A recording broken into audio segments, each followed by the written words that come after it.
Hey, it's Erik Paulsen. I want to welcome you to another weekly installment of our video conversation, which is a great opportunity for me to hear directly from you and respond to your questions. Before we do that, though, I want to mention a couple of things. Number one, I do have a job fair that's coming up. Hope you'll be able to attend or spread the word. It's going to be on May 7th, Monday, in Brooklyn Center at the Earl Brown Heritage Center at 11 a.m. Great opportunity connecting potential employers with employees. If you'd like more information, visit my website or call my office. We're going to have over 40 companies there. I also want to mention this week I had a great hearing in the Ways and Means Committee that identifies one of the onerous provisions in the new health care law. I've got legislation to fix the health care savings account and flexible spending account provisions that would reinstate the ability for consumers to use those healthcare dollars to purchase over-the-counter medicines, simple medicines like Advil, without having to get a doctor's prescription. It was a great hearing.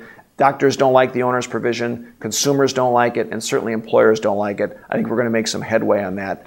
And then finally, we had a lot of discussion this week about a new bill on cyber security and protecting intellectual property and our infrastructure here in the United States, because the Chinese and the Russians have been very aggressively, on a daily basis, been stealing intellectual property in the United States, hacking into our computers and our network systems. We actually prompted the first question we got this week, and I heard from quite a few folks actually, because Ann wrote in about the cybersecurity bill on the floor this week, and she asks, I'm concerned that the cybersecurity bill will infringe on citizens' First Amendment rights and allow the government access to personal information. First of all, let me state very clearly, I am 100% behind protecting individual privacy rights.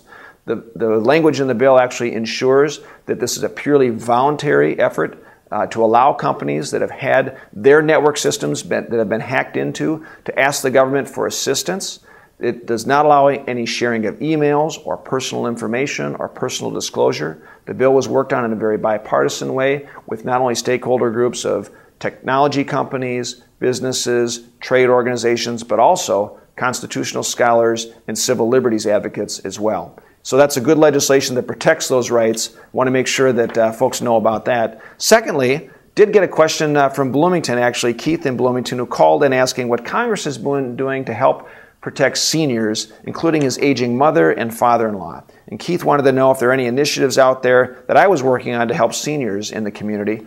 Actually, ironically, we were in Bloomington last week. I joined Representative Betty McCollum. We introduced legislation. We were at the Cub Foods where we highlighted our legislation that will allow essentially a freeing up of red tape or the bureaucracy to make sure that nonprofit organizations like Store to Door, for instance, where we did deliveries with, can now use the ability to get supplemental nutrition assistance program funds for these seniors who are unable to get to the grocery store themselves. These are homebound seniors. They're unable to get out to the grocery store to get their own groceries. So now these organizations can use volunteers by clearing up this red tape to allow these organizations to access the funds, and then we deliver the groceries to them through the volunteer effort. I had a chance to actually deliver some groceries to a handful of seniors myself. It's a great opportunity to help seniors. It's bipartisanly supported. Hope we're going to move this through as well. I also want to mention we're going to have a seniors fair in Minnetonka this next week on May 2nd. It's going to be in the Minnetonka Community Center. If you'd like more information on that, look on my website or call my office. But we will have free healthcare screenings in terms of hearing,